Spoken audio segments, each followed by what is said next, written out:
It is literally so hard listening to Belly Jeremiah shippers speak because it's like I can tell that you guys are only watching the show at a surface level because if you do look deep enough, then you'll have your answers and you don't want that. You just want to live in delusion. Like I think the word toxic is used too loosely. Like I think you guys just throw the word around so much that now it just doesn't have meaning.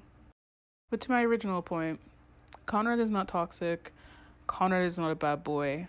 I don't know where you guys got this narrative from. Maybe because they've labeled Jeremiah the golden retriever. Conrad is not a bad boy, guys. He is literally a nerd. He's going to do pre med at freaking Stanford, like, and Jeremiah is a frat boy. Hello. I don't know how a story about a teenage boy who finds out about his mother having cancer and becomes really depressed because he's holding the secret close to his chest because his mother doesn't want anybody knowing this, and it kind of consumes him and it backs him up into a corner a little bit that makes him isolate himself from people. I don't understand where you got bad boy from that because you saw him smoke once and he smoked and then Belly got at him for that and then he never smoked again after that. Like, guys. But I saw some videos talking about like, oh, people who ship Billy and Conrad can't even really go into why they like Conrad. I will get into why I like Conrad. And I will get into detail about it. And I will make a video, like an actual video with clips so you guys can see everything. And then you guys can run rampant and call me and be delusional in my comments like you always do. I just find it very, very, very, very, very wild that you guys think that poor communication skills equals toxic. Literally, what has Conrad done that's toxic? Like Chris has said in previous interviews, we like Conrad because of his flaws.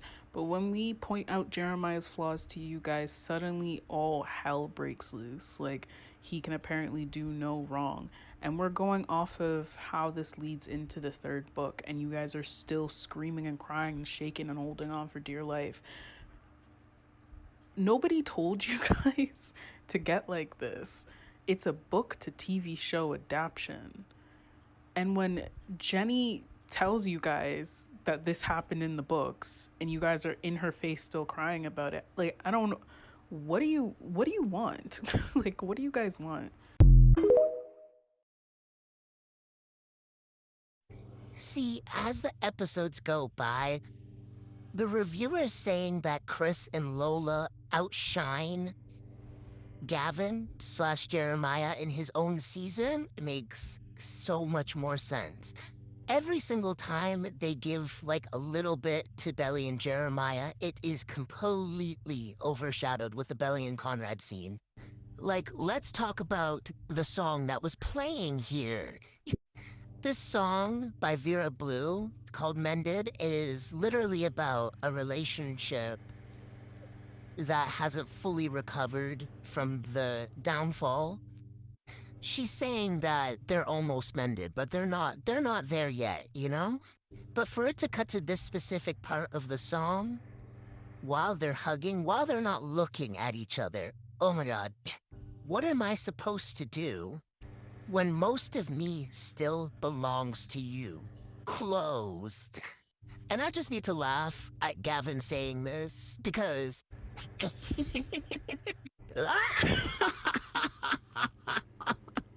The way this is all gonna backfire on Jeremiah is honestly very comedic to me. This interview was also very funny because you can tell Gavin hasn't read the last book.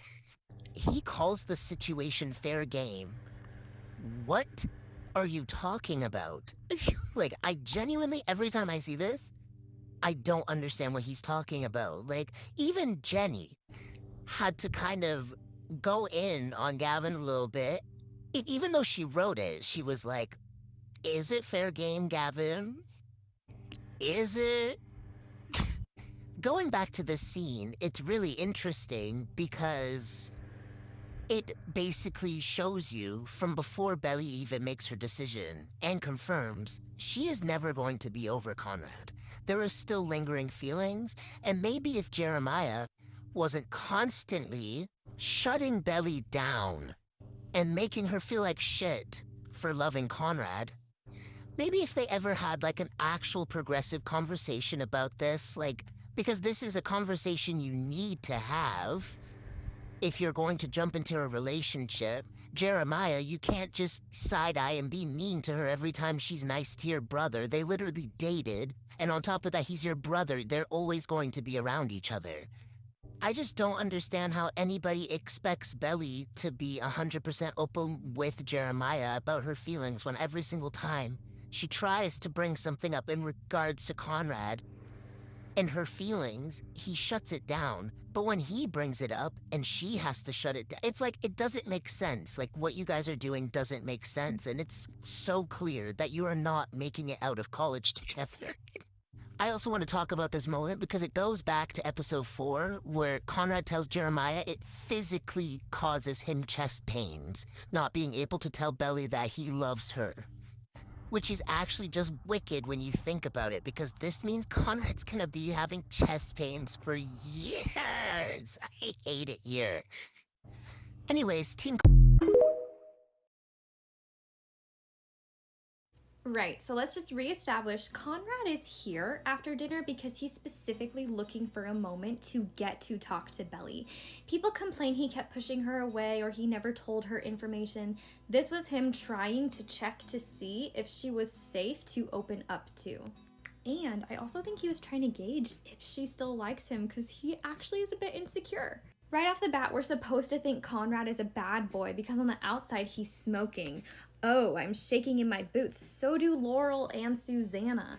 And then in season 2, Taylor is also smoking when she's like a few days before going to volleyball camp, and she's an athlete. So Belly's complaints against Conrad are honestly really immature and hypocritical.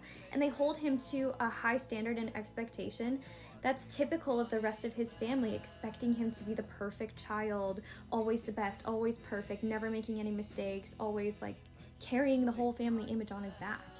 Belly's upset with Conrad for smoking, and he challenges her on this with the same energy. This is when Belly jumps in the water, and then she swims up towards him and cocks her head in a flirty manner, which clearly makes Conrad smile because he thinks, oh yes, I'm getting somewhere with her. Belly's being a little bit sassy with him, but when he returns that same energy to her and says, do you even know what white matter is? I first took this as, oh my gosh, is he being condescending? But Belly is also being condescending. And when he returns the energy she's giving, she says, you said our brains are still developing. And this is actually interesting foreshadowing. It's kind of all trying to still foreshadow all of the tragedies that are going to happen in their youth and the poor decisions they're all going to be making because they're still so young and their brains are still developing. And then Conrad takes this moment to say, gosh, do you memorize every single word I've ever said? And for him, he was just trying to match the sass. And this was him seriously trying to flirt with her and gauge how she felt about him. But it was poorly delivered, and Belly received it as a total insult. And she was really embarrassed. From what we learn later on in the story, we should see that Belly has absolutely nothing to be embarrassed about because it's actually Conrad who admits and confesses time after time after time that he is the one who memorizes every word she said. So I don't think he meant this statement at all maliciously, but that's something you learn over time with him. He's the one who says, I thought cocoa was your specialty, clearly demonstrating that for him, he remembers it all too well. And then after their almost kiss, he says, I've been playing it over and over again in my mind. He pays attention to every single word she says. And this is the truth, they both do.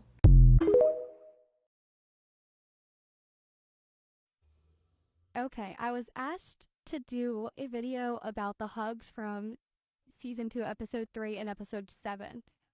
Now, let me give you a little context about hugging and the body language behind that and what it actually is supposed to do. Hugs and physical touch in general help deactivate the part of the brain that responds to pretty much danger, stress, anything like that. Hugs tend to trigger a hormone that's called oxytocin, which is also, fun fact, known as the cuddle chemical in humans, which makes you feel safer and cared for. so